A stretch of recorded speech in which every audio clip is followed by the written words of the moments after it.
3 o'clock yesterday afternoon, and the procession of steel and costume bands is already well underway. But seasoned carnival goers know there's something different about this one. But it's now just after 3 o'clock here in the school gymnasium that's acting as the main police control centre. They've got about a dozen vantage points, camera positions mainly on the Westway, showing the carnival route.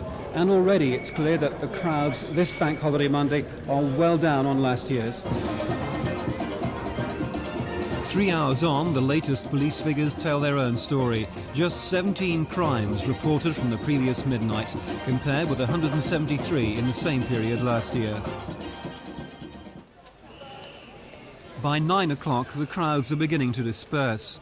This, the most anxious time for police, the period when last year there was an explosion of violent crime. An hour and a half later, and the man in charge of the massive police operation is already confident enough to call it a success.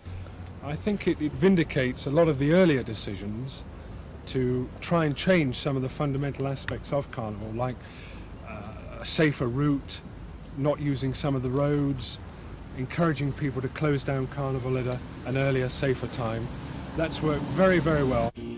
For the organisers, relief that people had had fun without major trouble, and yet for Annex Pascal it was no longer the People's Carnival. Let us take it back.